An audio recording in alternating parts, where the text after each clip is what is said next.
tema interesante si los hay y que hay mucho para construir, así que desde nuestra Secretaría es un placer para nosotros recibirlos y contar con la disertación de tres grandes amigos que seguramente van a ahondar en cada uno de los temas y puntos de debate. Contarles que esta es la última actividad académica del ciclo 2020 para la Secretaría en sí, así que tenemos el placer de cerrarlo con esta actividad, que esperemos sea del agrado de todos, manifestar nuestro total agradecimiento a Sofía y a todo su equipo. Sabemos que hay un equipo de gente muy grande trabajando detrás, como Ariadna también, coordinando la actividad, y demás personas, no me quiero olvidar de nadie, sepan disculpar si por ahí omito a alguien. Este tipo de actividades para nosotros son, la verdad, un placer y un gusto enorme tenerlas, porque son disparadores grandes que después terminan profundizándose en los distintos debates que se abren y son temas muy ricos para debatir. En nombre de la Secretaría de Graduados y de la Facultad de Derecho de la Universidad Nacional de Córdoba, les doy la bienvenida. Espero que disfruten de esta jornada y que sea fructífera, y lo dejo con Sofía y todo su equipo para seguir adelante. Muchísimas gracias y que tengan un muy buen final de año. Bueno, gracias Juan, y gracias a todo el equipo también de la Secretaría, al doctor Reichman, a Darío Nirich, que también desde el comienzo aceptaron la propuesta de esta actividad y con todas las ganas lo emprendimos. Así que bueno, hoy lo estás representando en la Secretaría y queremos agradecerte también por eso. Y agradecerles a cada uno de ustedes por haberse sumado a esta propuesta y compartir una tarde, como puso Caro en las publicaciones, a los que nos quedan un poquito de energía y de batería ya en este 2020, para encontrarnos y cerrarlo también con algunas reflexiones y un poco de optimismo, para comenzar el 2021 con todas las ganas. Así que, bueno, damos comienzo a la jornada. Mi nombre es Sofía Mola, primero me presento, soy coordinadora de Incubadora de Políticas Públicas Argentina, un proyecto que comenzó hace 3 años con la idea de servir como puente entre la sociedad civil y los espacios de incidencia pública o incidencia política, más que nada en el diseño y análisis de políticas públicas, y en la capacitación interna dentro de comisiones temáticas, y también capacitaciones externas y abiertas al público. Y esta es una de esas instancias. ¿Sí? Entendemos que el intercambio con la facultad y con la universidad y con colegas es necesario para ir intercambiando experiencias, conocimiento, y también para irnos dando una mano en todo este trayecto. Así que nada más que decir respecto al proyecto. Ahí estaban consultando en el chat para que vayan sabiendo el tema del certificado. Eso lo maneja la Secretaría de Graduados. En el mismo link de inscripción, cuando les enviaron el mail, tienen la posibilidad de acceder y de solicitar el certificado. Así que es por ahí por donde se inscribieron. Así que ahora sí, sin más preámbulos, damos comienzo y presento a la primera expositora, abogada Carolina Granja. Es magíster en gestión política de la Universidad Católica de Córdoba, especialista en Derecho Judicial de la Universidad Católica de Córdoba, coordinadora de la Oficina de Gestión Estratégica y de Calidad del Poder Judicial, directora del Instituto de Gestión en Sistema de Justicia, entre otras cosas. Así que, Caro, muchas gracias por estar hoy con nosotros, compartir tu experiencia, y te escuchamos atentamente. Bueno, muchas gracias. Buenas tardes a todos. Qué lindo que es verlos. Hay mucha gente que conozco. Ustedes también pueden darse el gusto, a diferencia de esos encuentros presenciales que teníamos antes, en aquella vieja normalidad. No sé si alguno se acuerda de lo que era aquella vida, donde con timidez nos dábamos vuelta a ver quién estaba y quién había venido y quién iba a escuchar o con quién podríamos comentar. Bueno, ahora pueden simplemente hacer clic, clic y mirar y bucear y comentarse entre ustedes. Bueno, esto nos permite esta nueva metodología. Desde ya que quiero agradecer a la coordinación, en particular, hago en nombre de Sofía, pero por supuesto que sé que hay muchas personas atrás que hacen posible estos encuentros en esta altura del año, que de por sí es bien difícil. En pandemia, doblemente difícil, ni hablar, estamos remando todos muchas veces sobre cauces de decisiones ajenas, cada uno en su bote, mirando la porción en el mundo que le ha tocado enfrentar, afrontar y compartir. Entonces, en este espacio, la verdad que estamos los afortunados, puedo decir. Si estamos pensando en el futuro de la abogacía, en el futuro de la dimensión de lo justo, desde las herramientas que nos da esta hermosa carrera de la abogacía, tenemos que decir que somos afortunados en el sentido de que al menos somos optimistas en pensar que ese futuro va a existir y que vamos a estar ahí. O si no, seremos bien generosos en pensar a otros y dejarles nuestras reflexiones y nuestras miradas. Enhorabuena, cualquiera de las dos salidas son más que viables en esta coyuntura. Agradezco, por supuesto, a la Universidad Nacional, que me es un gusto inmenso estar acá. Me permitió en su apertura y gratuidad en aquellos años jóvenes, no hace tantísimos, les digo, para aquellos que calculan, por tengo que poner mi DNI ahí abajo. Eso es la ventaja del que habla, no tiene que poner el DNI. Lo hermoso que me ha dado la Universidad Nacional, que es permitirme el lujo de la indecisión juvenil. Cuando no sabía qué estudiar, empecé en simultáneo abogacía y comunicación social.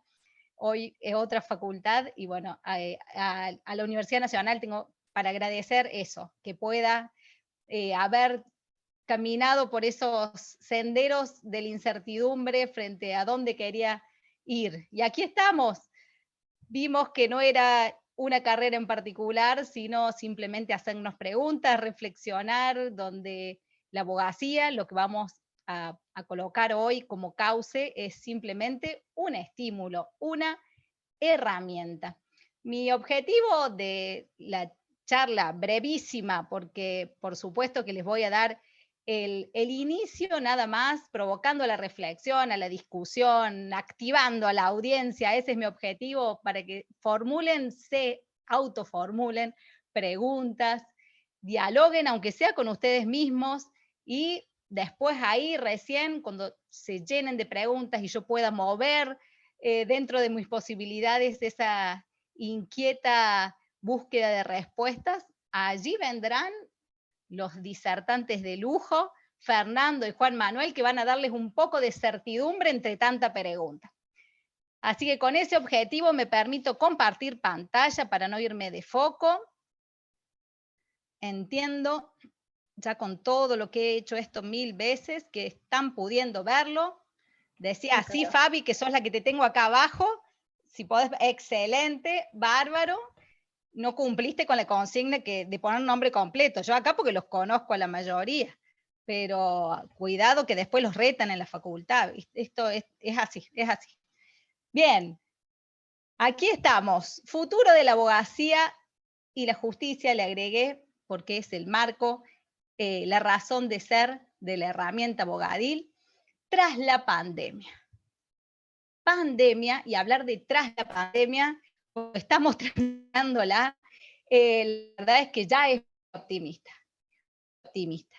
Cuando pensamos en la pandemia, ¿qué hizo la pandemia? Ese sería el punto inicial. ¿Qué nos hizo? ¿Qué nos hace? Esto, quebrar paradigmas. No es la pandemia, sin duda, no es una enfermedad, un virus, sino es el marco de lo posible y de lo imposible en este contexto de aislamiento, lo que llevó a que no solamente quebráramos paradigmas, sino que consensuáramos, estuviésemos de acuerdo mínimamente en que algo había cambiado y que debíamos generar por ese cambio respuestas nuevas. Emergieron necesidades que ya estaban presentes. No aparecieron problemas nuevos, sino profundizaron viejos problemas con mucha más fuerza, nos arrasaron los viejos problemas, a los que se sumaron, por supuesto, algunos de la pandemia en particular. Y acá uno puede mirar imágenes de antes, de ahora, en un futuro, como hay mucha publicidad ya, nos veremos nosotros mismos aquí hechos cuadraditos como partes del pasado, y rápidamente podremos decir, ¿qué cambió de un lugar a otro? ¿Es simplemente la imagen, la percepción de un lugar geográfico, de Argentina, de América Latina? Va más allá de Córdoba. ¿Qué cambia en este contexto a lo largo del tiempo? Sin duda, rápido decimos densidad poblacional, sí. En el mismo territorio pequeño, grande, 16.000 kilómetros cuadrados, tenemos tantas personas. Y empezamos a sumar más y más y más y más y más. Bueno, hagamos la prueba en una de nuestras salas, por no decir nuestros hogares hoy por hoy. Pero se complica, ¿sí? ¿Qué se complica? ¿Qué pasa a nivel de nuestras competencias abogadiles? ¿Se generan conflictos? Sin duda. Ello traducido en el quehacer jurídico y en el sistema judicial equivale a hablar de índice de litigiosidad, que no es ni más ni menos que las causas que ingresan a la justicia distribuidas acorde a la población, a la cantidad de población que tenemos. ¿Ha aumentado? Sí, claro que sí, incluso en pandemia. ¿Qué implica o dónde incide? En mayor carga de trabajo. Este es un problema de siempre, claro. Se complejiza el problema, aumentan los conflictos, más conflicto por persona. Los recursos, somos parte del Estado y claro que es una gran dificultad o el desafío de cómo afrontar problemas viejos y nuevos con los mismos recursos o eficientizando el uso de dichos recursos. Los tiempos no es un tema nuevo. Aquí muchos trabajamos en distintos espacios del Estado, también trabajamos en organismos de enlace con el Estado, auxiliares del Estado, y sabemos que los tiempos no es propio de la pandemia, sino que simplemente se ha profundizado. La capacidad en determinados días de decidir, de poder investigar, y la crisis en la que nos vemos envueltos afloró. Crisis en relación a las posibilidades que nos damos para mediar, crisis que nos damos en relación a empatizar, mirar quién es el otro, calzarnos sus zapatos sabiendo que no somos ellos y procurar mirar desde ahí. ¿Cuál es su necesidad? Ese otro, todos. Otro organismo de enlace, otro organismo estatal, otro abogado litigante, otro síndico, procurador, vulnerable. ¿Cuántos vulnerables? ¿Cuántas víctimas han incluso profundizado su pesar en la pandemia? Y nosotros, sin duda, esto no es una cuestión perceptual, sino a nivel dato e información, la pulsión al litigio frente al conflicto, frente a la dificultad para mirar al otro. Y dije justicia y abogacía, y mientras tanto, en las aulas de derecho, bueno, esta es una imagen mía y de mis alumnitos en la primera clase única presencial de este año. Luego nos volvimos cuadraditos. Ahora bien, en este mundo que problematizamos con quiebres de paradigmas, ¿la facultad ha cambiado? ¿Tenemos otra nueva cosmovisión frente a las necesidades, a las competencias emergentes que requiere este nuevo contexto? ¿Es un nuevo contexto? ¿Es un nuevo desafío el que enfrentamos en la universidad? ¿O en realidad siempre debimos haber puesto el foco en la didáctica, en la manera de transmitir aquel contenido, en la manera de priorizarlo, todo con vistas a la razón de ser de nuestro espacio? Hay alumnos y también docentes. En razón de nuestros objetivos. ¿Qué queremos enseñar? ¿Qué deseamos compartir, aprender? Y hablamos de la universidad y hablamos de la justicia e inevitablemente la justicia y la profesión jurídica caminan por estos mismos paradigmas y estas mismas preguntas que necesitan volver a problematizarse. Pues no se trata, desde mi perspectiva, por supuesto, y aprovechando que están todos silenciados, pero cada una de mis afirmaciones, por supuesto, que puede abrir a un debate, a una nueva pregunta, y que podamos problematizarlo juntos en más de una charla, por supuesto. ¿Se trata de un nuevo contexto o se trata del mismo contexto para el cual tenemos que generar herramientas distintas, paradigmas distintos que puedan explicarlo al contexto que ha cambiado? No repetir ni en los claustros académicos, ni en los espacios del sistema de justicia amplio, llámese Estado en sus 3 dimensiones y distintos niveles, como también en los organismos de enlace. No repitamos modelos simplemente adaptando el formato. Esta es nuestra oportunidad para repensar el modelo en función de nuestros objetivos, del para qué estamos cada uno de nosotros en cada uno de los espacios que transitamos. Y me decían, genera el foco entre articulación del Poder Judicial y de la ciudadanía. ¿Qué desafíos tenemos? ¿Qué oportunidades? Siempre, no es algo pandémico este vínculo. Si algo necesita articularse, es porque justamente buscamos que no se quiebre, que no se fracture. Para eso existen las articulaciones, incluso en el propio cuerpo. Y si pensamos en la ciudadanía como la razón de ser, incluso de un usuario eventual de la justicia, tenemos que pensar, bueno, innovemos. Pero innovar es simplemente adaptarnos. ¿Qué cambiar cuando ya todo parece haber cambiado en el contexto? A veces nos miramos a nosotros mismos allí y decimos, tenemos los problemas y las necesidades del siglo XXI. ¿Herramientas? Bueno, a la vista están, del siglo XX. La mentalidad, no, la mentalidad también se queda atrás.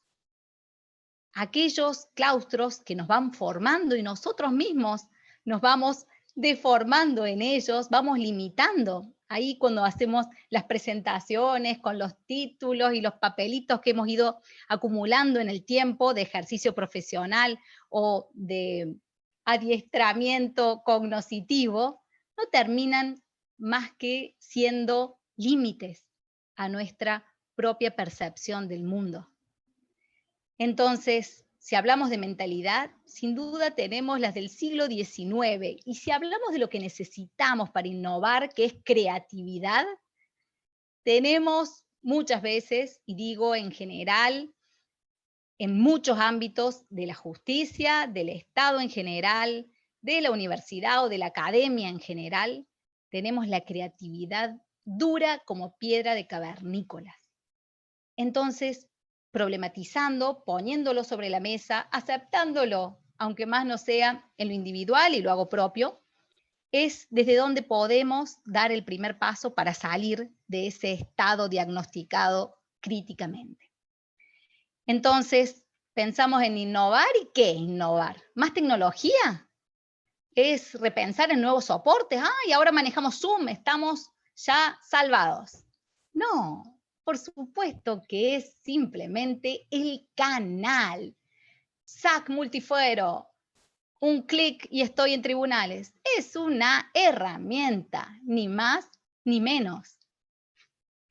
Lenguaje claro y lectura fácil, alguien podrá arriesgar rápidamente.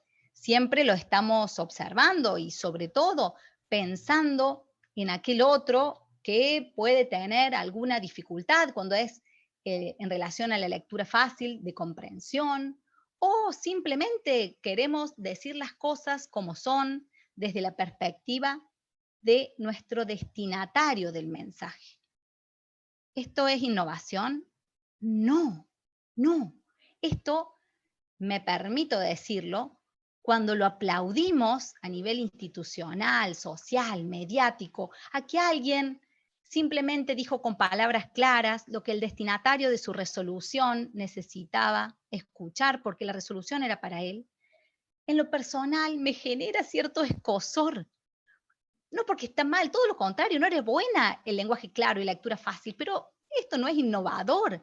Enhorabuena que finalmente podamos mirar empáticamente al destinatario, no de nuestros mensajes, al destinatario de nuestras acciones. Finalmente lo estamos haciendo. Aplaudirlo sería hablar de excepciones. ¿Serán excepciones? Seguramente. Es un camino que deberemos transitar. Pero sin duda ya debimos haberlo transitado tiempo atrás. Uso de redes sociales. Esto es, desde hace unas horas salió una acordada que recomienda a los magistrados y funcionarios en relación a cómo usar las redes sociales. ¿Innovación, diremos? A ver, todos los que aquí están haciendo clic. Seguramente más de 10 años están usando las redes sociales. Y allí estamos, avanzando sobre necesidades pendientes. Algoritmos. Claro que sí, también. Por supuesto que siempre han existido. Ahora están más patentes que nunca. Nos cuesta porque somos abogados, nos corrimos para el lado de las letras. Era en aquellos viejos esquemas mentales, era o corrernos para los números o corrernos para las letras. Hoy el conocimiento necesita integrarse. El algoritmo, esta capacidad probabilística de generar datos, convertirlos en información y pensar en indicadores para la toma de decisiones, o bien para mirar las decisiones con claridad, para mirar sesgos posibles, no solamente en los algoritmos, sino en nosotros mismos, para mirar la coherencia o incoherencia de nuestras propias decisiones. Claro que necesitamos empezar a hablar de datos y empezar a hablar de números, incluso aquellos que no fuimos formados en números. Hablar de blockchain es básico. Lo trabajábamos con otras palabras cuando pensábamos en la trazabilidad de las actividades y de los procesos para la mejora. Aquí será para la posibilidad de validar, de verificar, de generar una huella digital, pero por supuesto que ya tenemos que incorporar estos términos a nuestras prácticas abogadiles y judiciales. También pensar en responsabilidad social en el Estado. Sí, responsabilidad social.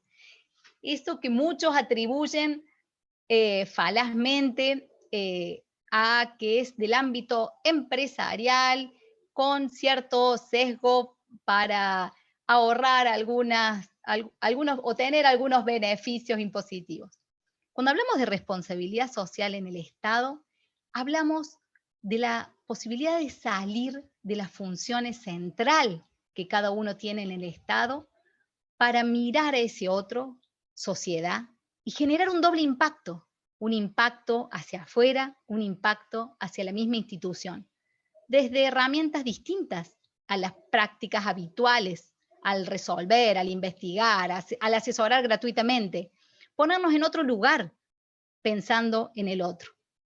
Muchos de ustedes que están aquí, de hecho, han sido parte de algunas experiencias de responsabilidad social en que nos hemos animado, desafiado desde el espacio que coordino de gestión estratégica y calidad, por ejemplo, para mencionar algunos de los casos conocidos del programa FIRST, vinculado a Córdoba Vota, la justicia informa. Cuando salimos a la calle éramos 2.000 voluntarios, alumnos, docentes, integrantes del Poder Judicial y de otros organismos del Estado, capacitando a las personas para votar sin sesgo partidario.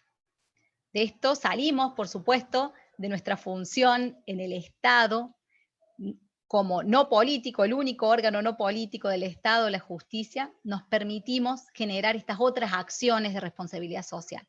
O el vivenciando la labor judicial, cuando los colegios vienen y nosotros contamos de los esfuerzos diarios para resolver el conflicto. Bueno, digo como ejemplos de responsabilidad social que son posibles en el Estado y son posibles en los organismos de enlace del Estado también. Y es un camino que necesita ser transitado. Sí, claro que sí, sería muy innovador empezar a caminar por ahí.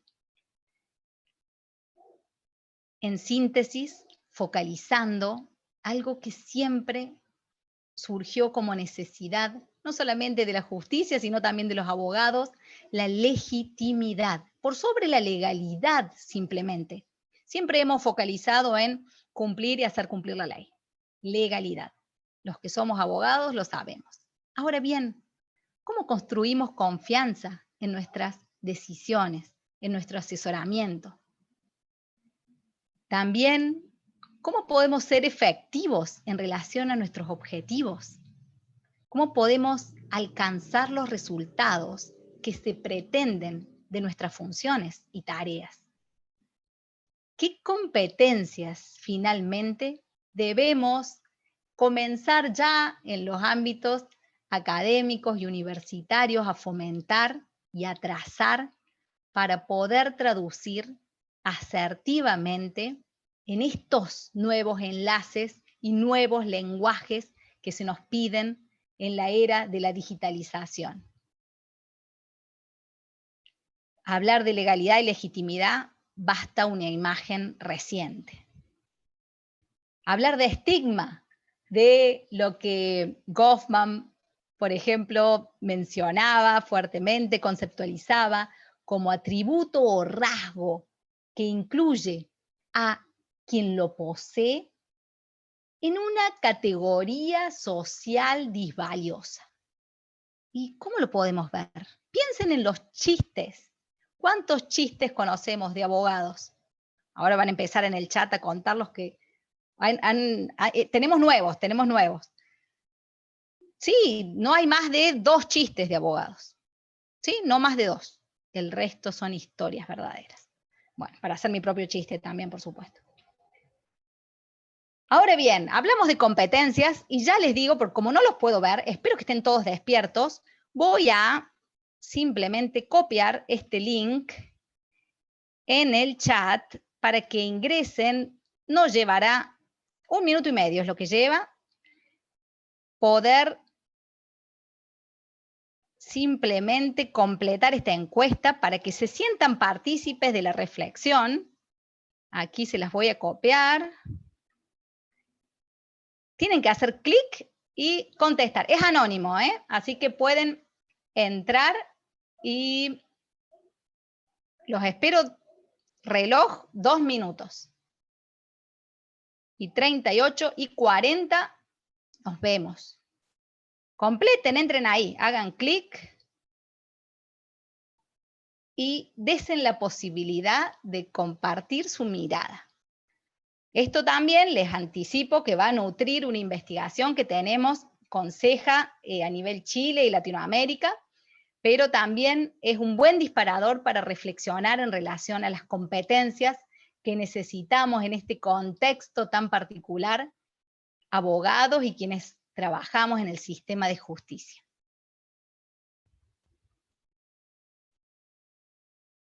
Ya están completando la encuesta. Muy bien. Todos.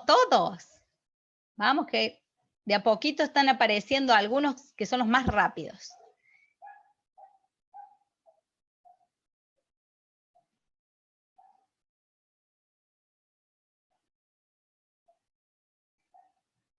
Dos minutos, solo 2 minutos.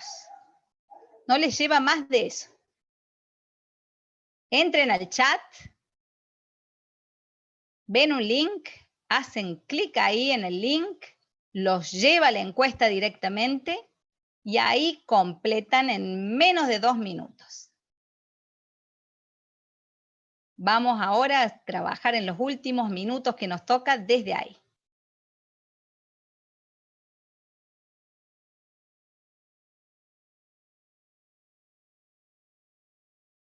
Bien.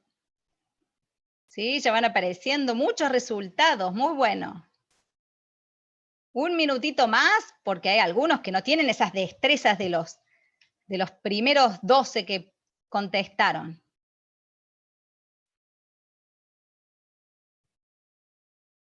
Hay muchos con documentos muy jovencitos, así que ellos hicieron 4 encuestas ya. Es un horror eso de los documentos, ¿eh? Un horror, desde ya lo digo.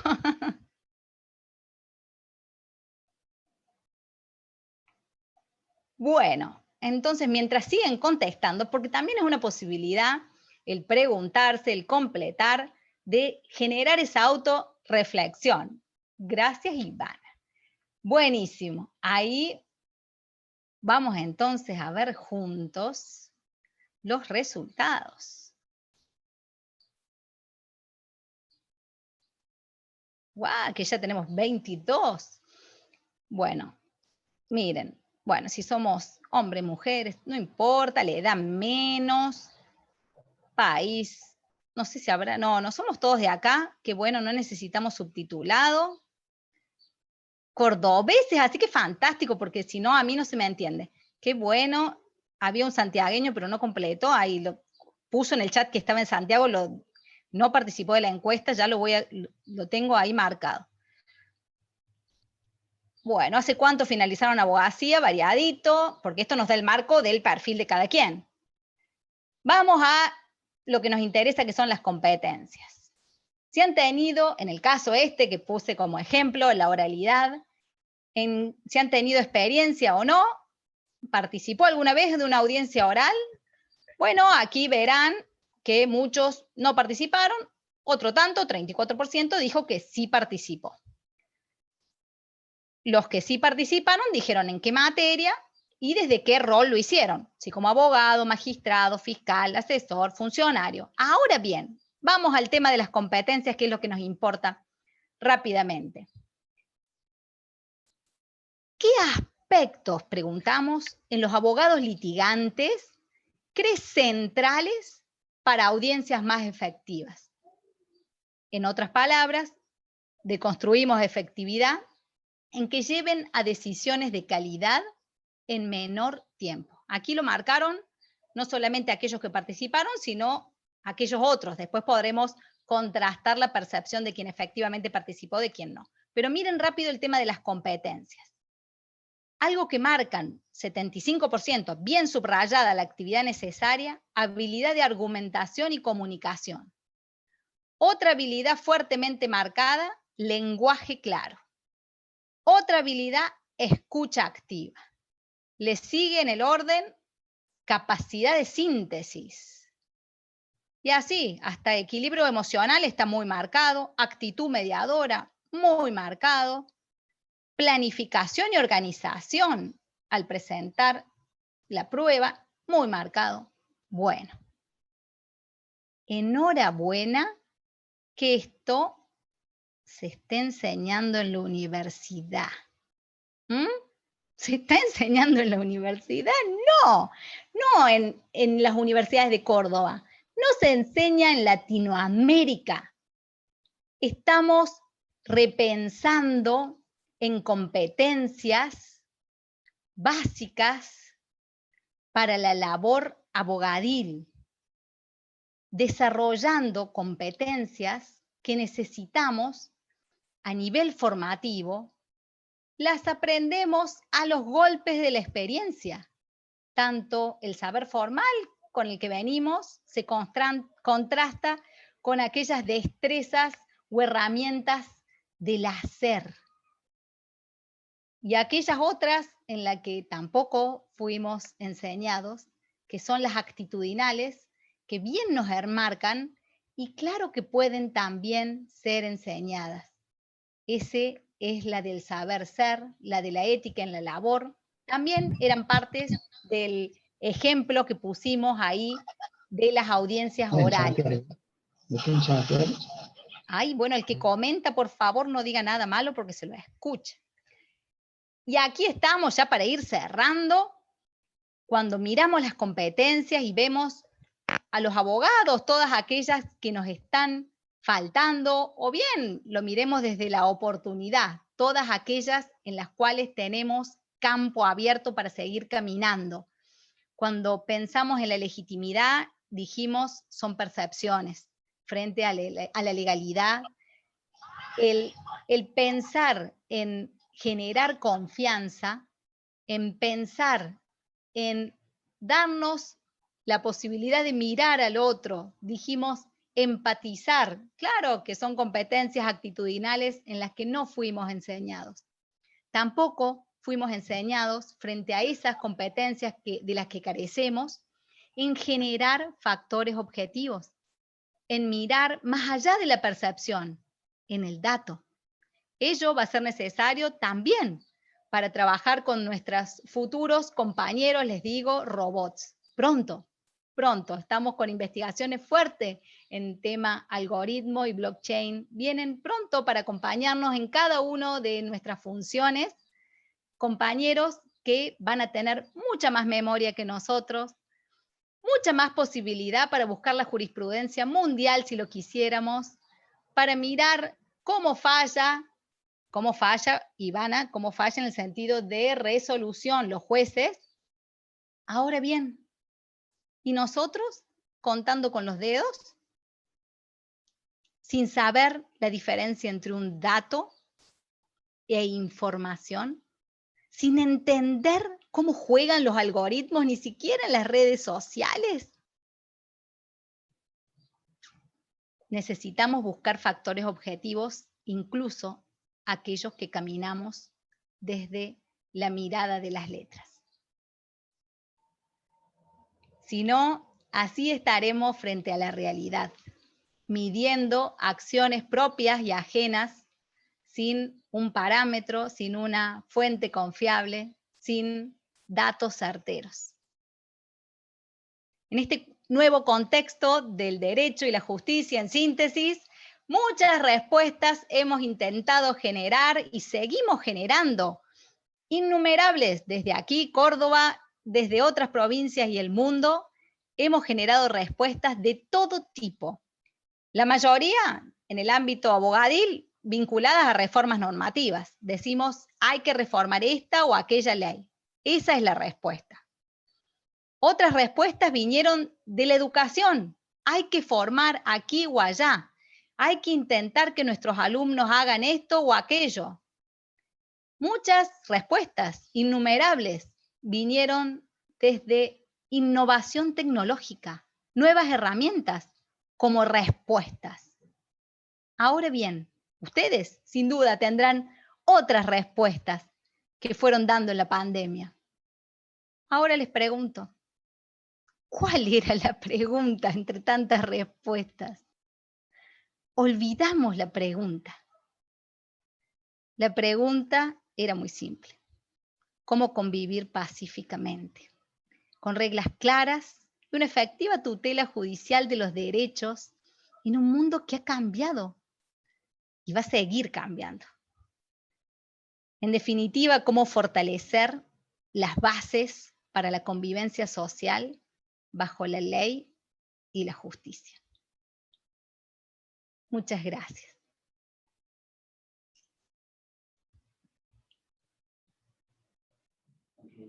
Bueno, Caro, muchas gracias. Muchas gracias. La verdad es que, como dijiste, quedan muchas respuestas y también muchas preguntas para irnos haciendo. Y creo que a medida que avancemos con las exposiciones también se nos van a ir planteando nuevos interrogantes y reflexiones. Así que los invitamos a quienes quieren hacer alguna pregunta o algún comentario que pueden ir escribiéndolo en el chat. Y Patri y Yani, que son también las coordinadoras, van a estar tomando nota de eso para después poder hacer una síntesis. Así que bueno, Caro, muchas gracias y también por el soporte visual que nos colaboró para ir entendiendo y siguiéndote.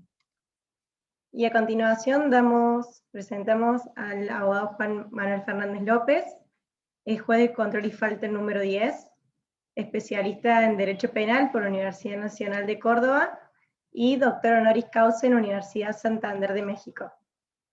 Así que Juan, te escuchamos atentamente. Bueno, buenas tardes, noches, espero que me escuchen bien. Bueno, después del gusto de haber escuchado a Carolina y de ver la presencia de varios amigos y amigas, tanto entre los asistentes como en el panel y en los organizadores, bueno, lo mío es menos ambicioso que Carolina en ese sentido. No pude recurrir a las herramientas tecnológicas, tenía un afiche pero no se me veía por la cámara, así que opté simplemente por hablarles. Y lo mío más o menos es un relato breve, un raconto de lo que fue el avance tecnológico radical, y esto para que en el Poder Judicial en los últimos 30 años, y esto en pos de que, en simplemente ver cómo puede operar este hito que Carolina bien destacó, que fue el COVID-19, la pandemia, desde dos perspectivas. Esto puede llegar a derivar en una cuestión, o bien que sea una emergencia pasajera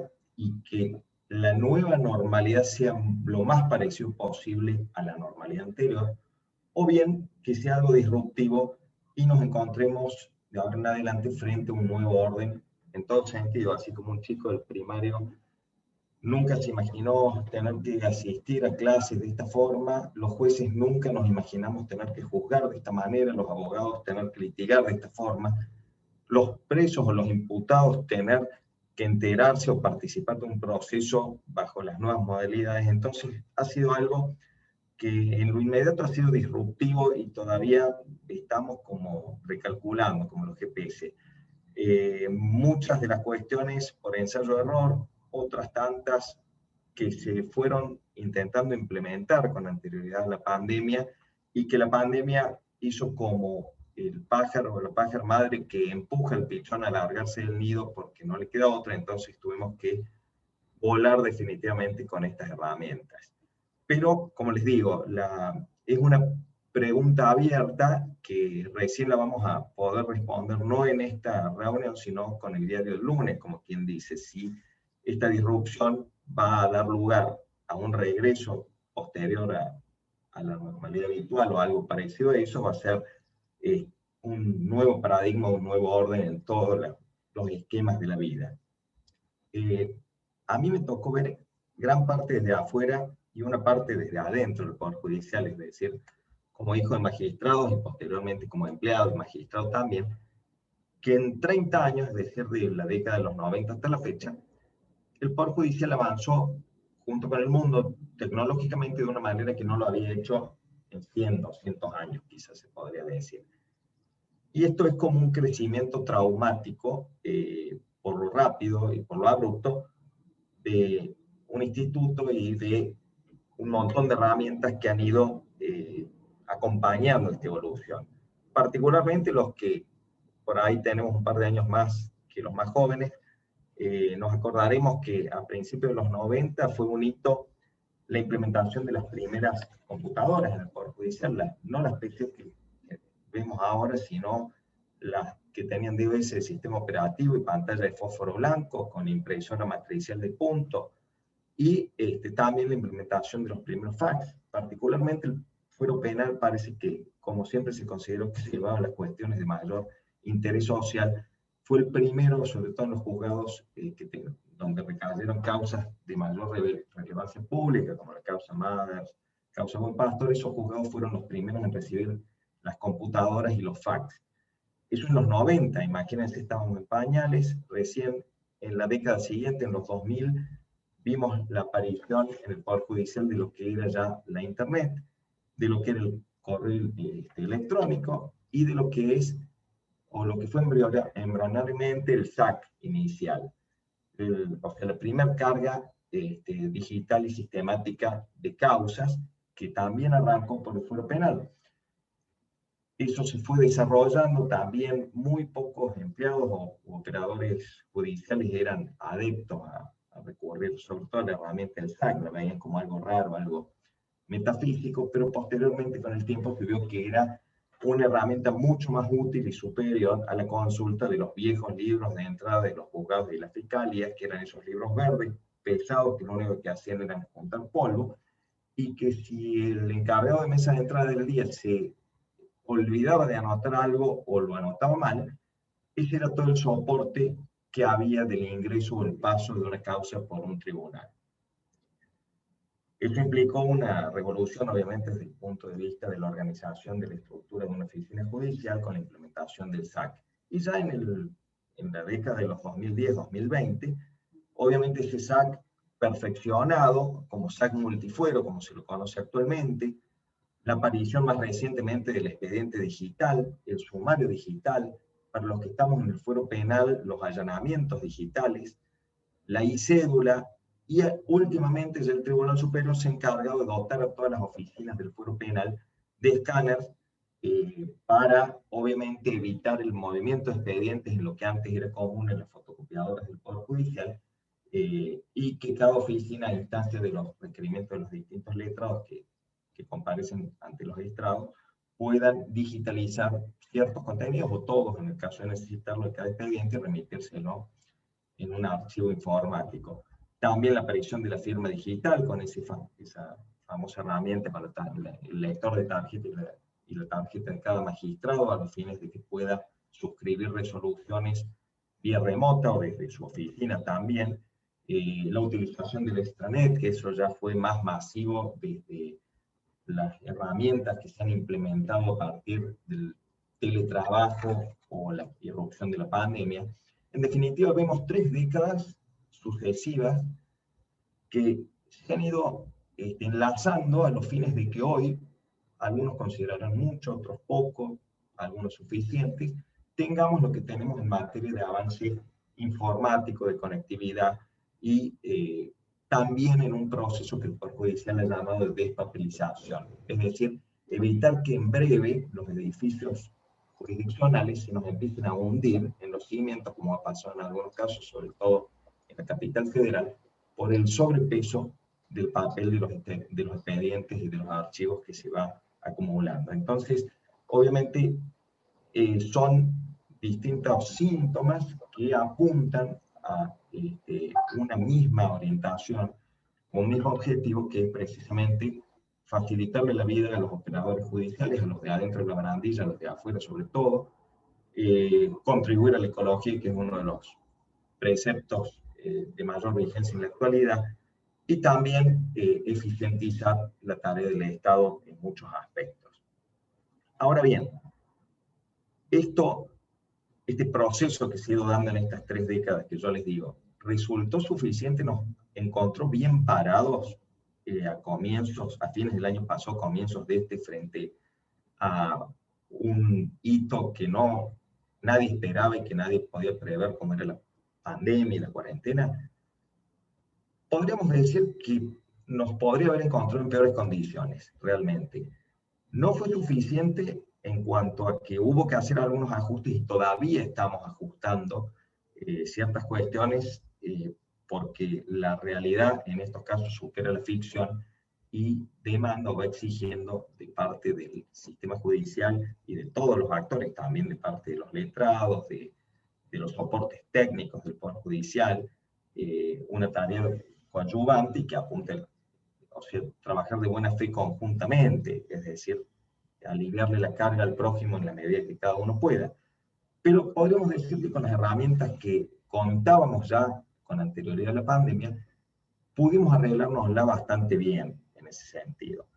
Me refiero puntualmente a que ya con anterioridad a la irrupción de la pandemia, los asesores letrados, por lo menos del fuero penal, ya recurrían frecuentemente a lo que era una herramienta como es la videoconferencia, para entrevistarse con los asistidos desde Bower, para evitar el traslado de los defensores al establecimiento, o bien insumir en gastos o en insumo de recursos humanos y materiales en trasladar detenidos desde los establecimientos penitenciarios a tribunales, con el solo efecto, el solo fin de mantener una charla con su defensor. Eso se pudo sortear o se pudo suplir con esta valiosa herramienta que, previo a la pandemia, o a que cualquiera se le pudiera ocurrir que se iba a imponer sin ningún tipo de alternativa, ya estaba en marcha. Por otro lado, también previo a la pandemia, el expediente digital, como les dije, ya había cobrado auge. La e-cédula, es decir, vino a reemplazar la notificación digital, un medio arcaico, como era la cédula en soporte papel, que dependía de la destreza y de la buena voluntad del notificador de turno, que pudiera llegar a la puerta de un estudio jurídico, al domicilio de un justiciable, de quien fuere.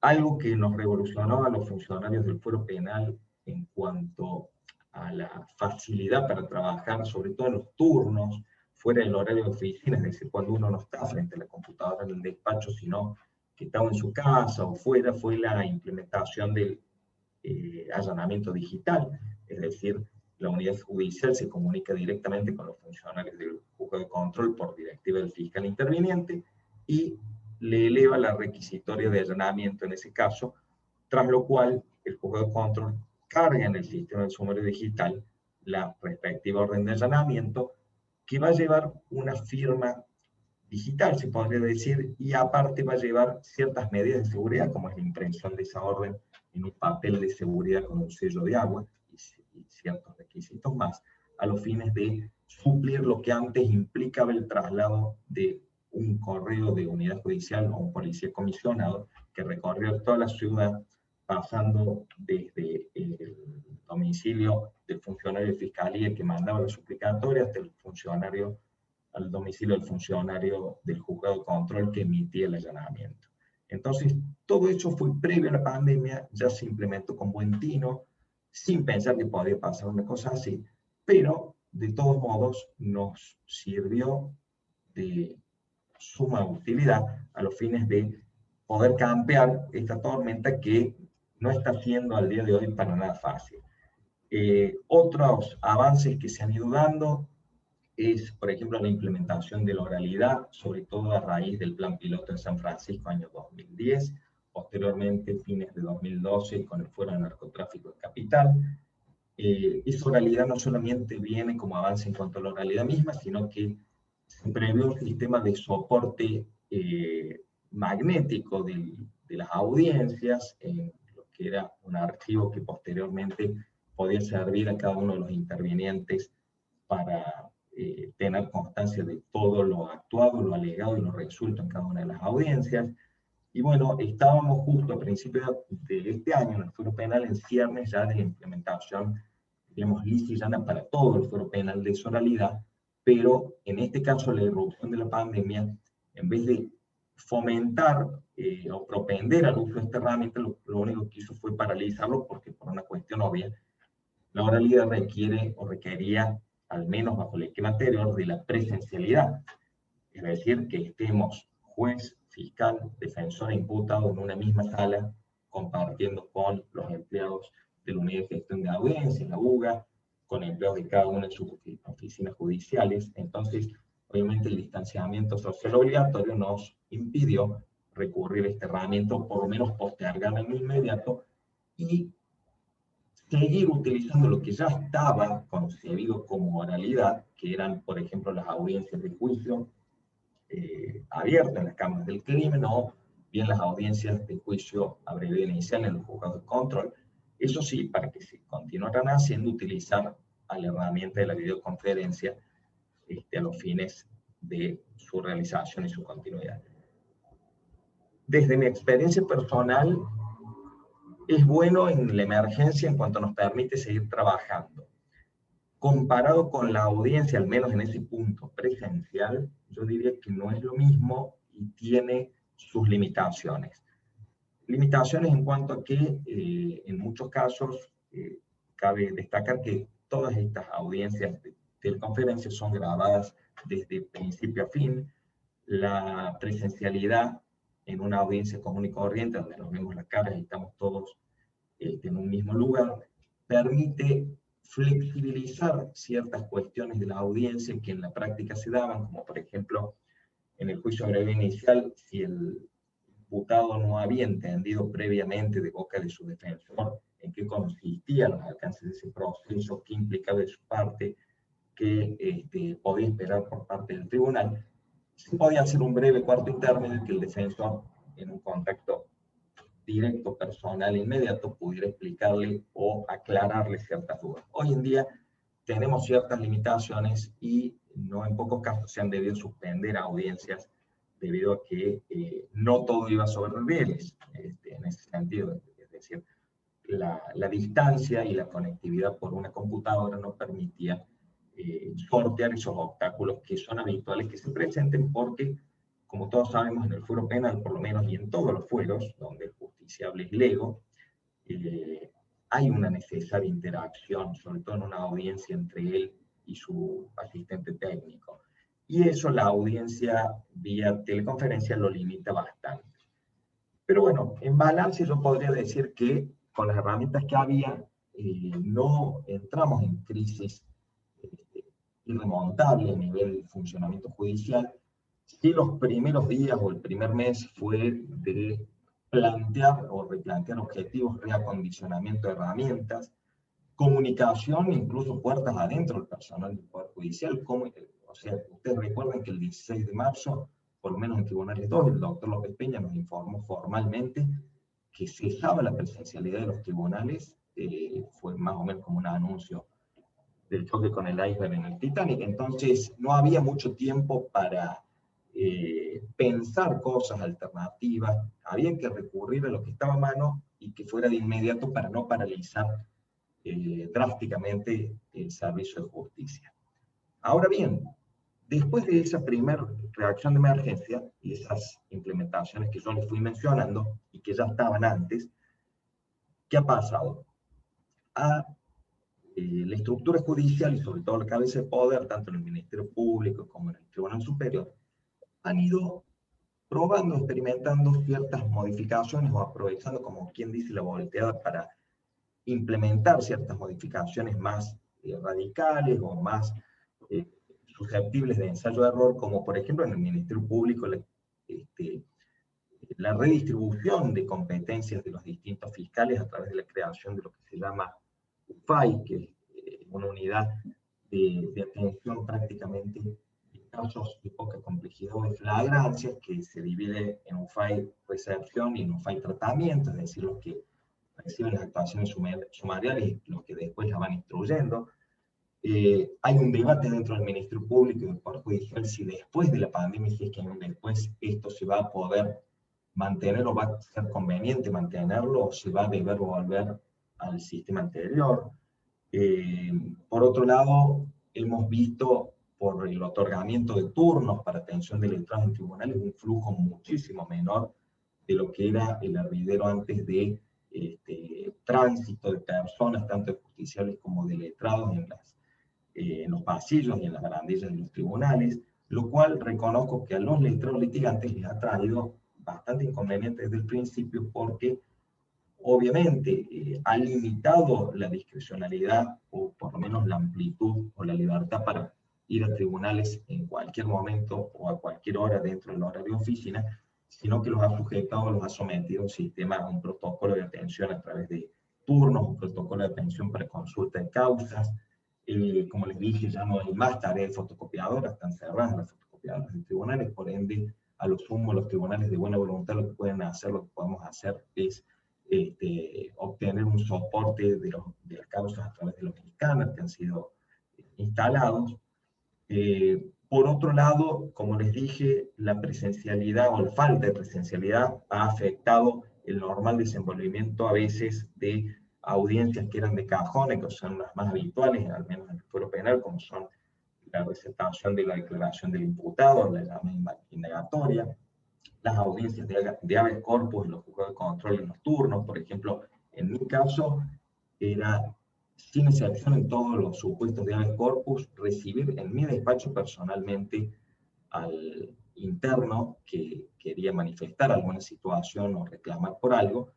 Y bueno, una vez, esa era la audiencia que con total informalidad la receptamos en el despacho del juez, en el tribunal, y eso generaba una empatía entre el tribunal y el reclamante, el peticionante, porque bueno, no podemos dejar de destacar que para el que está en una situación de vulnerabilidad o de aflicción, como puede ser una persona privada de libertad, no da lo mismo encontrarse cara a cara sea con su abogado, sea con el magistrado que está tratando su situación procesal, que verlo con los ruidos de ambiente del establecimiento penitenciario, como nos pasa en las audiencias de juicio breve inicial, que a veces es prácticamente imposible escuchar lo que dice el imputado, para él escuchar lo que decimos nosotros, por el sonido de las puertas abriéndose y cerrándose, gritos de fondo, etc. En esos casos, yo diría, ha traído, y el juicio abreviado inicial, como les dije, como ha sucedido en otras ocasiones, ha traído ciertas complejizaciones o distorsiones de lo que es la relación interpersonal que cuando es cara a cara siempre suele ser más fluida y más fácil de sobrellevar en algunos casos. Ahora bien, esta presencialidad es como el agua de los ríos o de los lagos cuando baja o se evapora y deja a la vista, la falta de presencialidad o el teletrabajo deja a la vista un montón de cosas que antes el barullo de la presencialidad tapaban. En algunos casos hasta el rendimiento interno de cada uno de los empleados de un tribunal. Por ejemplo, muchas veces se podía sostener o esgrimir que no se sacaban determinados proyectos porque se atendía mucho la barandilla o se hacían muchos trámites como allanamientos, intervenciones telefónicas, etc. Hoy en día nos vemos con una planta de personal, por lo menos en el fuero penal, que creo que la mayoría de los juzgados y fiscalías lo están replicando, donde para evitar o para cumplir con los protocolos de aislamiento, cada grupo está rotando semanalmente y descansa 15 días. Entonces, hay que ver cómo se articulan y cómo se optimizan las destrezas del personal de un tribunal para que en los 15 días que no están de manera presencial puedan brindar un rendimiento similar o incluso mejor, porque no están con los ruidos ambientales de estar en la oficina, sino que están en su casa, para seguir instruyendo o generando proyectos de resolución como lo hacían habitualmente en el juzgado. Y bueno, hemos tenido distintas situaciones o casuísticas, desde empleados que trabajan mejor en su casa, se concentran más y rinden mejor, hasta gente que llega a transmitirle al juez o al fiscal que no tiene ni computadora o no tiene internet a lo mejor en su casa. Eso también muestra, dentro de lo que es el panorama o el mundo de los operadores judiciales, distintas realidades, distintas situaciones que nadie pudo prever y que la pandemia lo agarró, como quien dice, a la intemperie en algunos casos. Pero son realidades que les estoy contando y que no las invento porque se dan a diario y surgen producto de la gestión de un tribunal y de tratar de compatibilizar todas las dificultades y fortalecer las virtudes del personal para un mayor rendimiento, y esto no por una cuestión de mero control de autogestión de un tribunal, sino para darle una respuesta satisfactoria a los justiciables y a los letrados. Entonces no es un mero interés teórico para ver quién rinde más o quién rinde menos desde su casa, sino simplemente ver cómo hacemos para que el tribunal siga funcionando de una manera satisfactoria para toda la sociedad. Como les dije, creo no vamos a tener la respuesta a esta dicotomía de si esto ha sido un tsunami donde la ola después se repliega, deja todo el tendal, pero vuelve a su estado anterior, o si bien estamos enfrente a un movimiento de placas tectónicas donde los continentes se vuelven a reacomodar, se forman cordilleras y todo el panorama cambia. Eso lo vamos a saber recién con el tiempo, y yo creo que no va a ser poco tiempo, sino que va a ser bastante. Lo que sí creo es que, como les dije, esto ha dejado entrever ciertas realidades que antes estaban ocultas por la dinámica ya instalada de trabajo de un lado y de otro de la barandilla, y que actualmente va a permitir reajustar ciertas funciones del sistema judicial y de los operadores para que podamos todos sacar algo positivo o aprender algo y mejorar dentro de lo que es los efectos que va a dejar esta pandemia.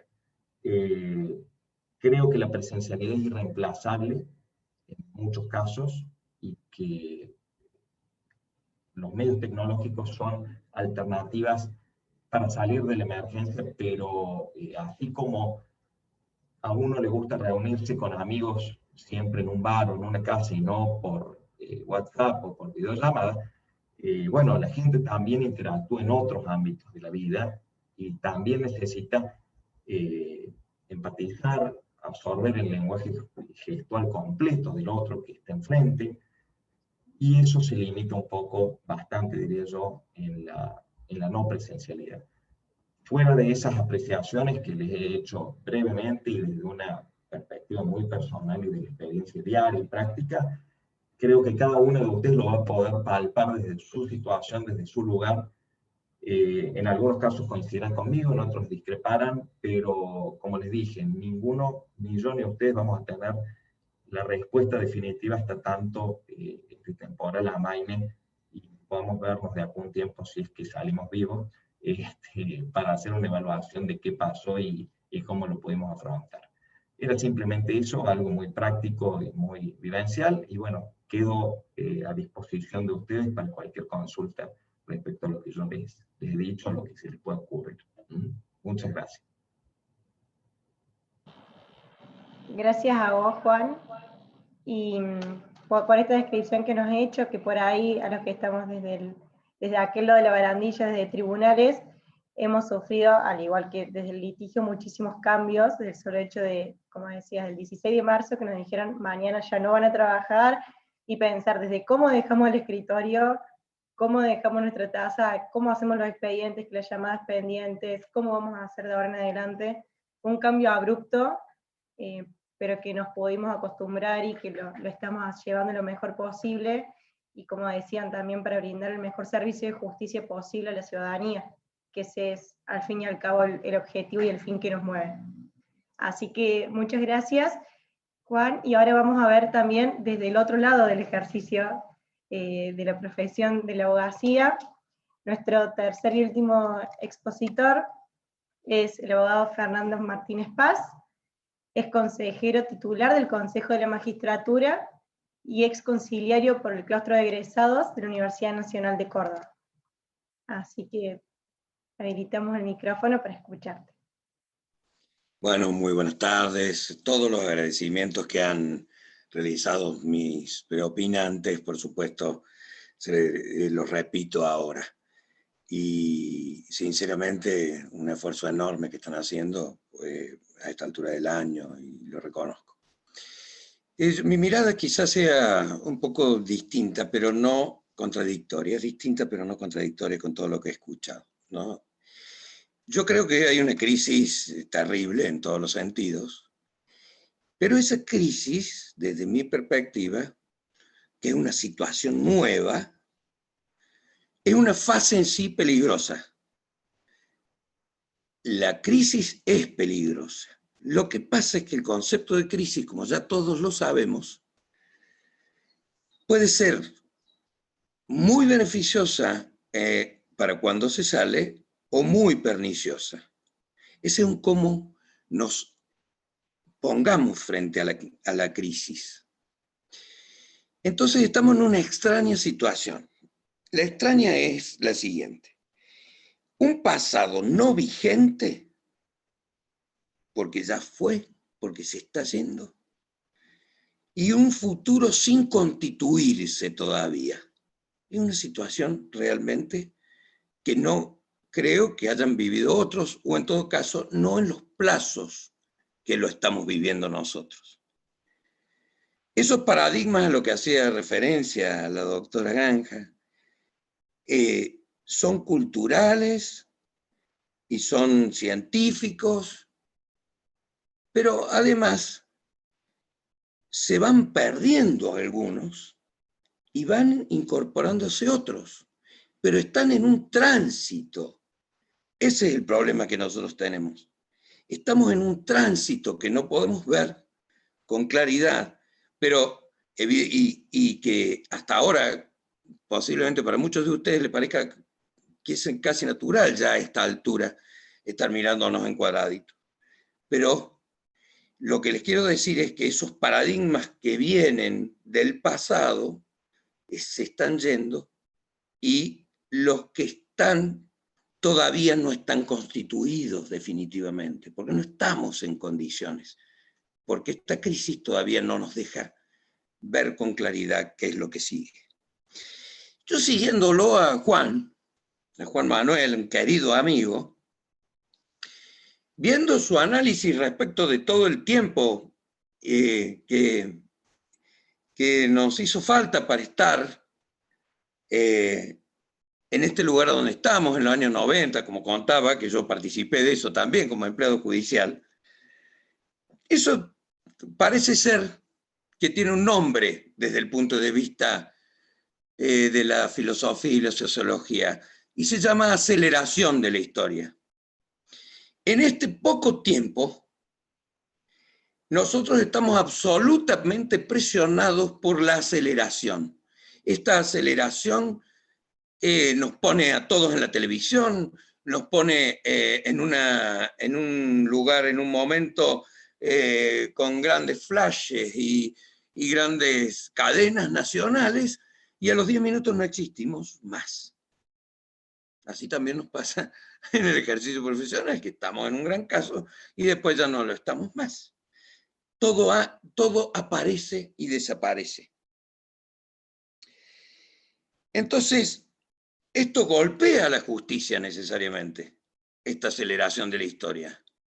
Porque los que pretendían soluciones en 2 años, 3, como era razonable, hoy la quieren en 24 horas con toda la razón del mundo, ¿o no? Pero esa es la aceleración de la historia, eso es lo que nos golpea a nosotros. A nosotros también como abogados, que tenemos que dar respuestas con otras, con herramientas que no son elegidas por nosotros y además que muchas veces no alcanzan a resolver el problema del justiciable. Entonces, todos entramos en una crisis como litigantes. Hemos entrado con alguna desesperación, algunos, ¿por qué no? Yo también. Imagínense que se cerró todo. En 2 meses se cerró todo. Luego había alguna desconfianza entre nosotros, entre quienes ejercíamos la profesión y quienes estaban ejerciendo la judicatura o la magistratura. Entonces, también había hasta alguna desconfianza, sí, yo lo he visto. Y por otra parte, desorientación.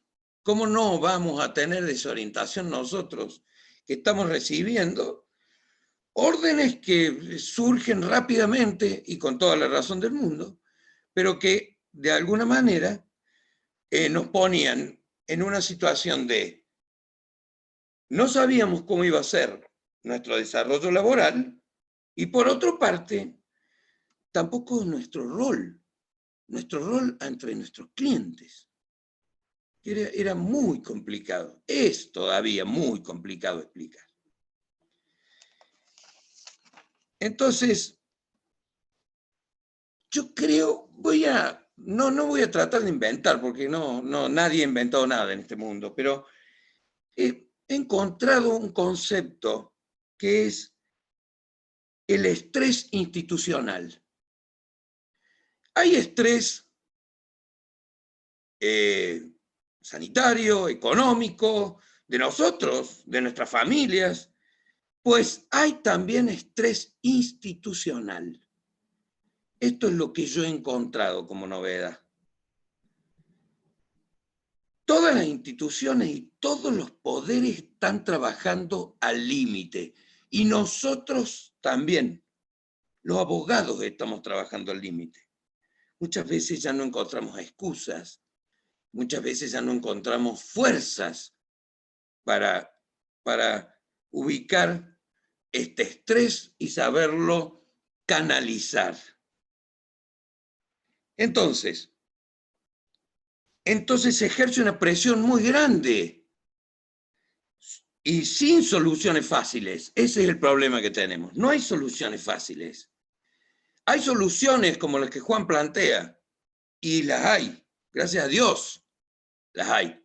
Y un esfuerzo enorme por parte de aquellos del Tribunal Superior que están trabajando constantemente. Yo no conozco exactamente los organismos, doctora Granja, pero sí sé que está en esa temática. Pero esas soluciones a veces pueden poner en riesgo la credibilidad del Poder Judicial. Entonces son muy caras. Son muy caras para el Poder Judicial y para el ejercicio profesional. Son muy caras esas soluciones. Caras no me refiero desde el punto de vista económico, sino al prestigio y desprestigio del Poder Judicial. Bueno, entonces sucede que la sociedad ahora en este estrés es un campo móvil. No está estático como lo conocíamos nosotros. Y es parte entonces de una incertidumbre. Incertidumbre es la palabra. Incertidumbre, porque bien decía Juan, y si me permite Caro, decíamos, no sabemos las preguntas, no sabemos exactamente cómo va a ser. Y claro, eso se llama incertidumbre. Entonces no podemos hacer un modelo jurídico anticipatorio. ¿Por qué? Por la incertidumbre. Y porque no tenemos claro el futuro.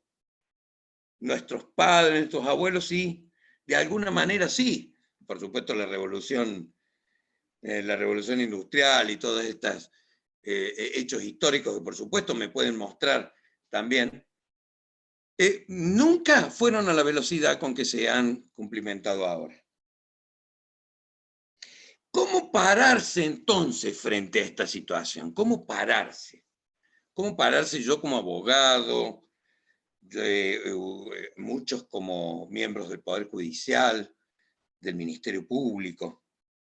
Y había un sociólogo muy interesante, esto lo supe por algún padre tan divino e inteligente que tuve, que me nombró a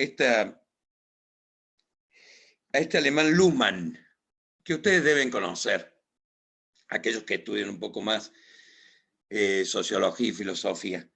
Y él decía con una exquisita ironía esta frase: yo tengo la respuesta. ¿Quién tiene la pregunta? Eso es justamente lo que no se puede hacer. Es justamente lo que no se puede hacer. Así no se pueden solucionar los problemas. Porque va a haber problemas de diagnóstico y también seguramente va a haber problemas en las soluciones de los terribles problemas que tenemos. Entonces yo prefiero pararme mucho más como la persona que tiene millones de preguntas en sus manos. Preguntas, solo preguntas. Esas preguntas quizás nos ayuden un poco más que tener respuestas y certezas dogmáticas sobre situaciones de incertidumbre. Pero tengo algunas intuiciones de cómo se podría resolver, porque si no, si no tuviera esas mínimas intuiciones, ni siquiera hubiera aceptado esta convocatoria. Alguna intuición para resolver los problemas debo tener, pero son solo eso. Esto podría ser lo que yo digo que es absolutamente indispensable, que es la oralidad, la digitalización y la participación de los abogados litigantes en la solución de los problemas. Este último problema, sí, sinceramente creo que no está resuelto. Yo voy a explicar por qué, y por qué desde el punto de vista institucional. Creo que la oralidad y la digitalización sí son la solución, pero está faltando algo muy importante desde el punto de vista institucional, que es la participación de la abogacía organizada para darle el marco y de escucha institucional que nosotros requerimos. Entonces, la digitalización, ya yo sinceramente, no la considero una obligación. La considero una obligación. Ya es una obligación de todos ponernos a trabajar a través de eso, con todas las dificultades que la doctora Granja nos manifestaba, pero con todo ese poder y proactivo que tienen en el Poder Judicial. O sea, ya no es una opción. Che, parece que la digitalización es... No, es una obligación. No es una opción la digitalización. es una obligación. En la provincia de Córdoba estamos en camino, yo estoy muy orgulloso en ese sentido. Algunos podrían decir que vamos muy lento, otros muy rápido. En cualquier caso, esto funciona, como decía Juan, a prueba y error. Quien no lo ve así es que no tiene buena fe para encontrar solución a los problemas, porque va a haber siempre preguntas. Che, esto se podría haber hecho de otra manera, se podría haber planteado desde distinto ángulo. Bien, efectivamente es eso. Entonces creo que esa digitalización es una obligación, nada más. La tiene el Poder Judicial, la tienen todos los poderes del Estado, la tiene el mundo, la tengo yo y la tenemos todos. Ahora, me encanta una utilización que se hizo en la acordada en relación a esto, en la acordada, la última en relación a la digitalización, que me parece muy interesante, que es un plan de despliegue.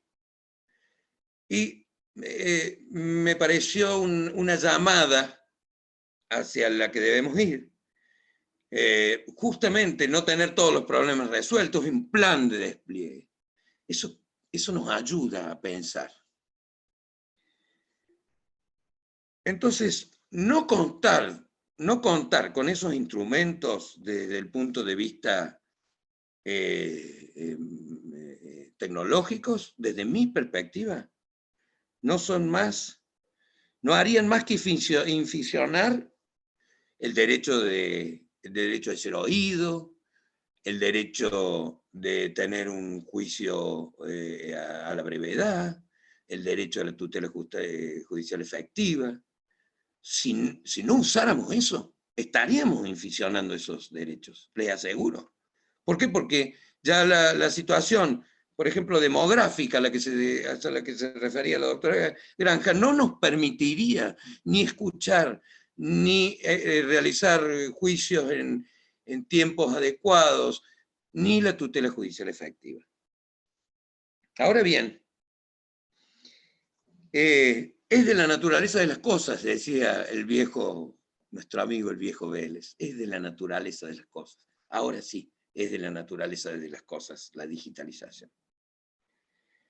Pero claro, esa digitalización requiere un cambio cultural,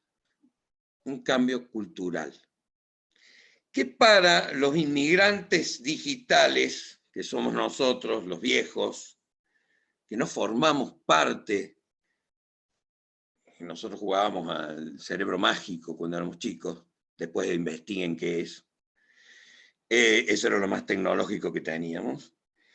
En cambio, los nativos digitales sí tienen la internalización que a mí necesariamente me obligan mis hijas, me obligan mi mujer, que es mucho más activa que yo, que está mucho más relacionada con el exterior.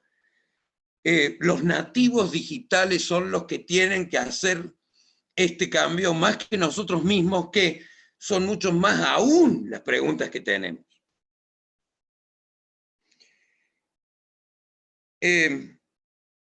Y esa digitalización se planteó con la participación del Colegio de Abogados y con la Federación del Colegio de Abogados.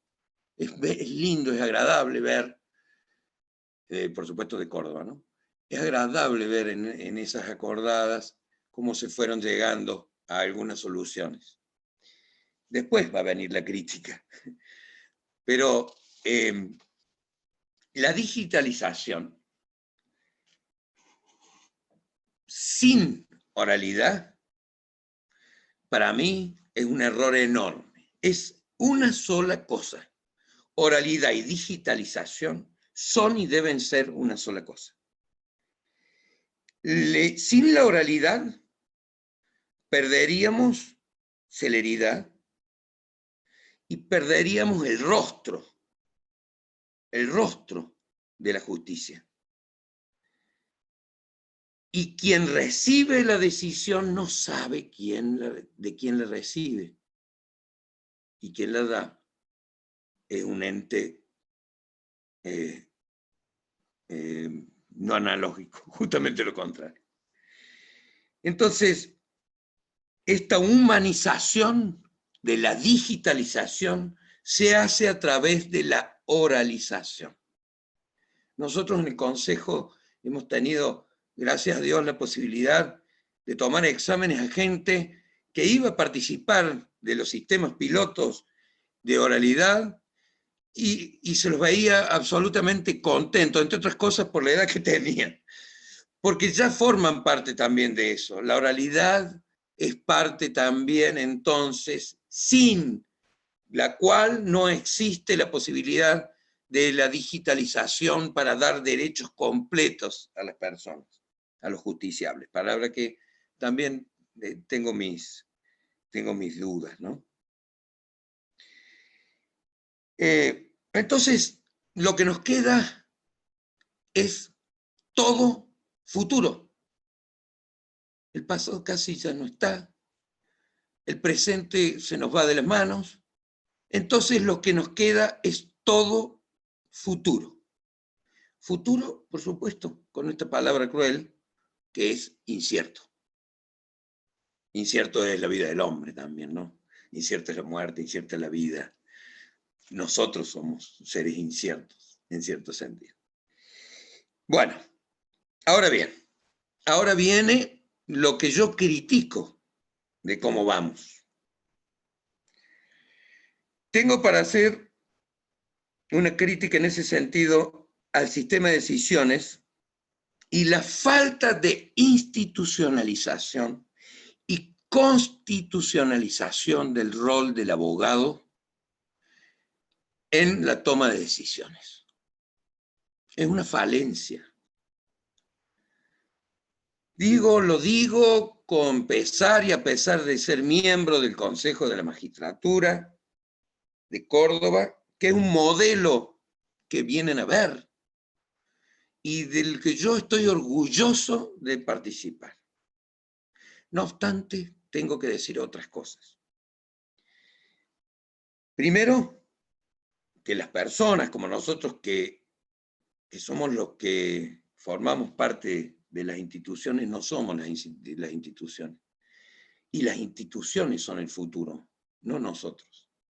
Por eso es que no me preocupa tanto el hecho de que en este momento tengamos un buen Consejo de la Magistratura, que por supuesto que se podría mejorar, y hemos presentado proyectos en el colegio respecto de la mejora del Consejo de la Magistratura. No puedo dejar de decir que las instituciones superan a las personas. Eso es lo que nos debe preocupar a nosotros.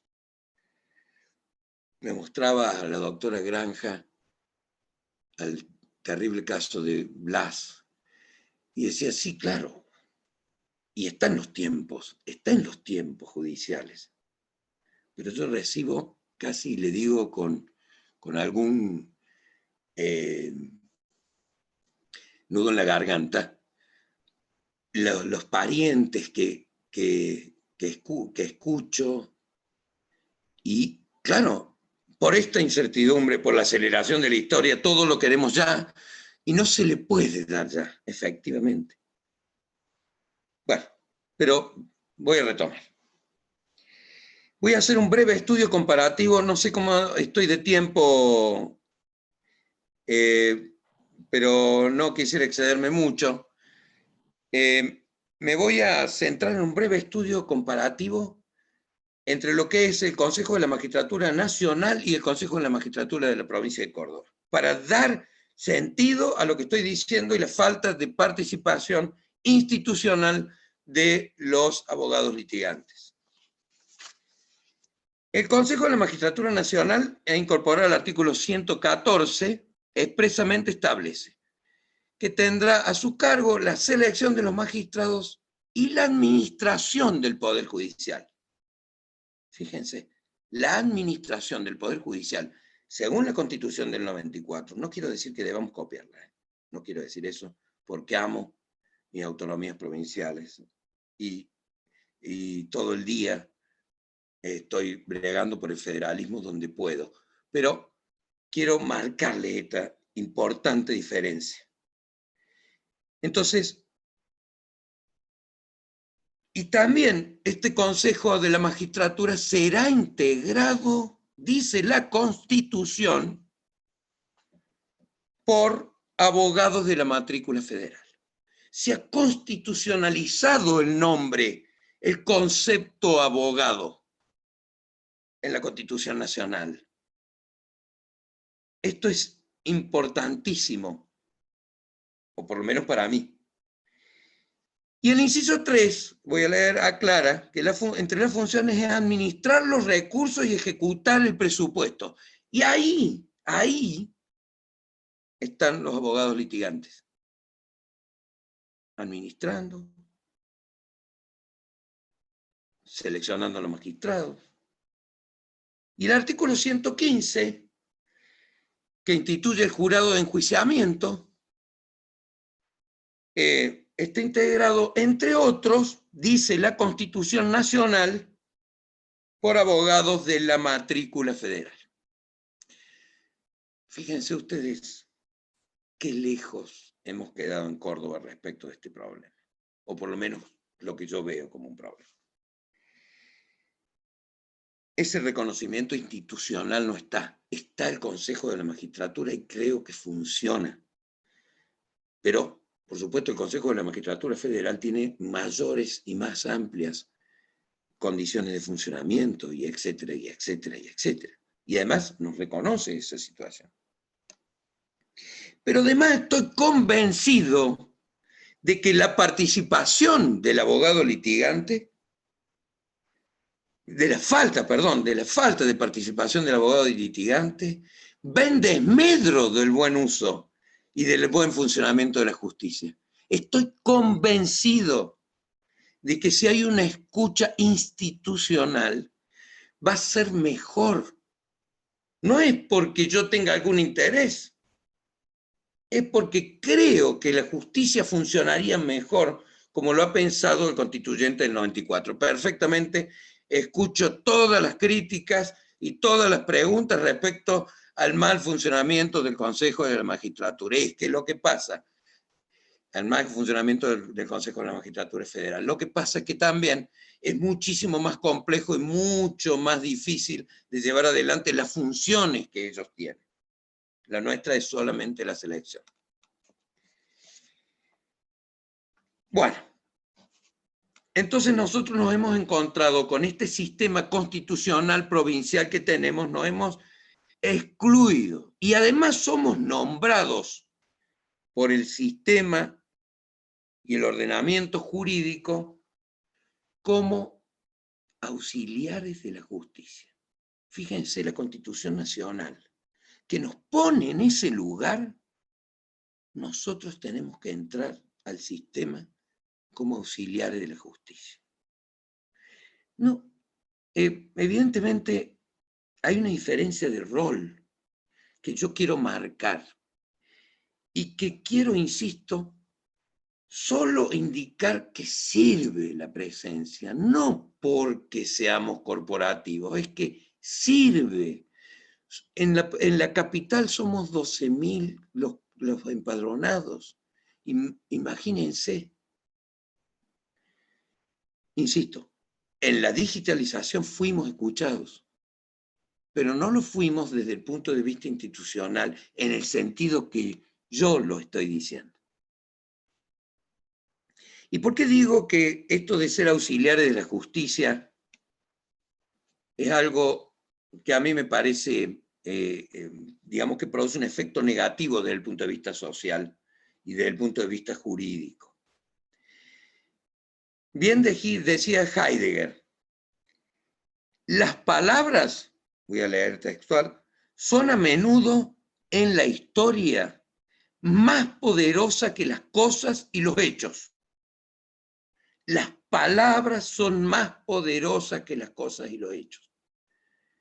Entonces, si nombramos algo de una manera equivocada, también lo ponemos en una situación simbólica que no le corresponde. Fíjese, cada vez que digo la palabra auxiliares de la justicia, me voy a acordar de la Constitución Nacional, del 114 y 115 de la Constitución Nacional. Bueno, debo decir entonces que muchas provincias ya han adherido a este sistema distinto, un poco adecuando, creo que no debería ser la palabra, porque no nos debemos adecuar al sistema federal. Pero solo quedan estas provincias que no tienen constitucionalizado el Consejo de la Magistratura. Formosa, Catamarca, Tucumán, Santa Fe, Entre Ríos y Córdoba. Fin. Todos los demás distritos, todos los demás, la tienen previsto en su constitución, con defectos, con errores y lo demás. Entonces, ¿qué hizo el constituyente del 94? Entendió desde mi perspectiva la importancia que tenía la participación del abogado litigante. ¿La vio? ¿La vio? Nadie eso sí lo puede discutir, eso no se puede discutir. Sí la vio. Y nuestro constituyente no la vio. Esa es la verdad. Fíjense, el artículo 144, inciso 9 de la Constitución de la provincia establece que el Poder Ejecutivo designa a los jueces previo acuerdo de la legislatura. El 157 dice, solo establece que la ley fija, lo voy a leer textual, el procedimiento garantizando la igualdad de oportunidades y selección por idoneidad. ¿De qué habla de nosotros? No, no habla de nosotros. Yo tengo el orgullo de todas maneras de participar en este Consejo de la Magistratura. Sí, porque sí se da igualdad de oportunidades, porque la ley tiene para modificarse, sí, sí lo tiene, pero también hay igualdad de oportunidades y nos preocupa la idoneidad y el perfil del candidato. Sí, sí, pero de eso no es de lo que estoy hablando. Los litigantes hemos quedado excluidos entonces de la administración del Poder Judicial como lo establece la Constitución Nacional. No pretendo copias, sería absurdo. Pretendo debates, pretendo preguntas. Y entonces, nos ha dejado afuera del jurado de enjuiciamiento también.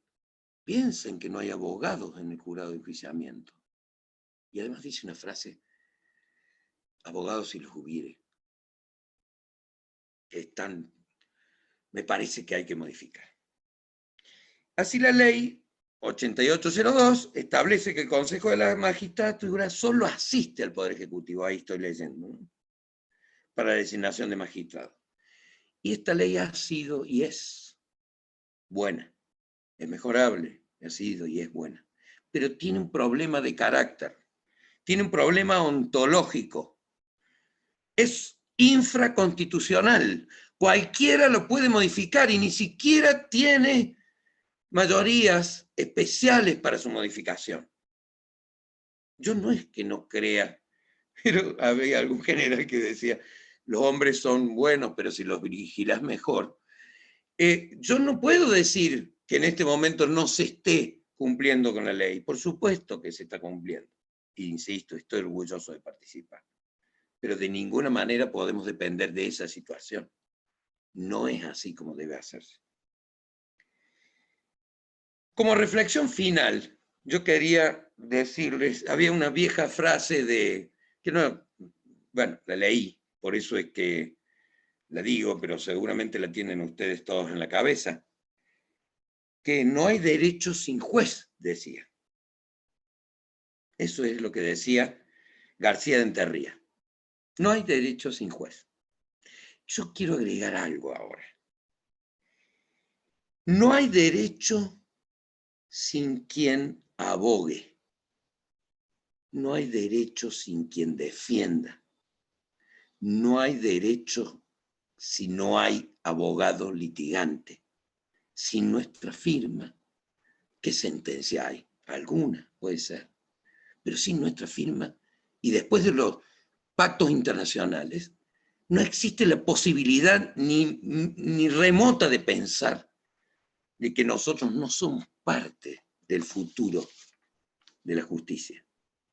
Eso es lo que yo creo. Bueno, por supuesto nosotros, perdón, yo no peino muchas canas, pero sí tengo muchísimos años.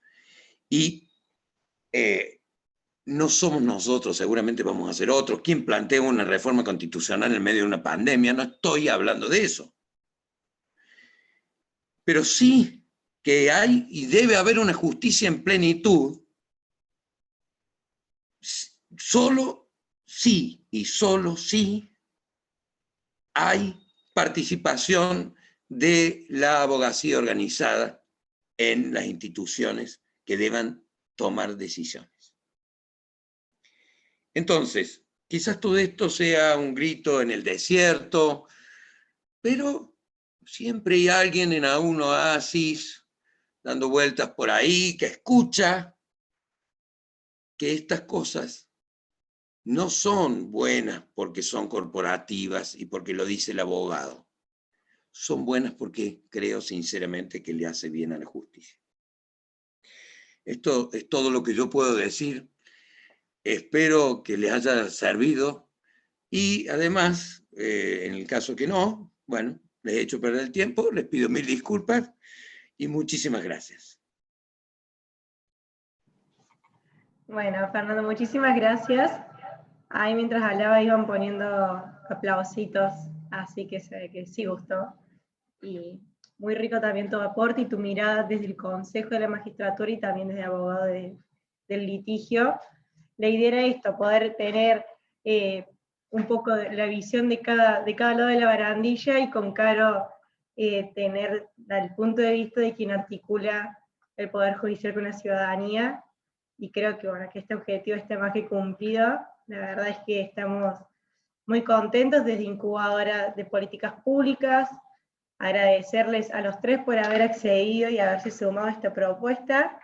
Primera propuesta con ustedes y esperamos que sea la primera de varias más, porque la verdad es que creo que tenemos muchísimo para compartir de experiencia y de conocimiento, también con la Secretaría de Graduados de la Facultad de Derecho de la Universidad Nacional de Córdoba, y hacer especial mención que, si bien no han hablado, pero estuvieron presentes desde el comienzo del armado de la actividad, a Ariadna Cáceres y a Patricia Moreno, que así son las coordinadoras académicas, y también miembros de Incubadora de Políticas Públicas, que bueno, que sin su colaboración tampoco se hubiese podido hacer.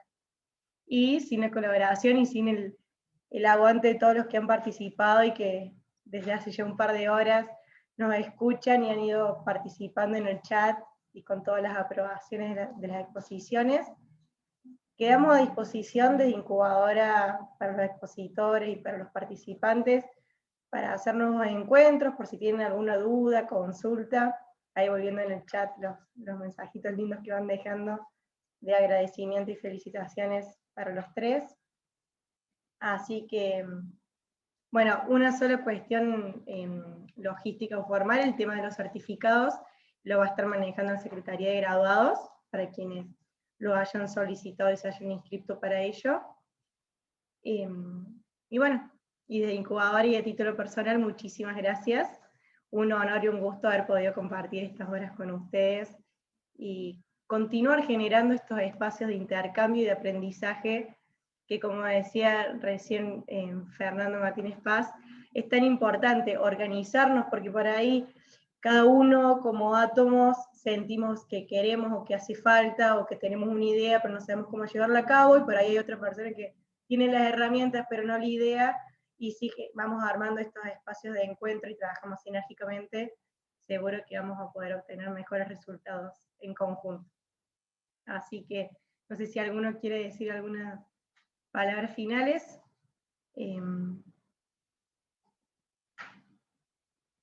Nada más que muchísimas gracias.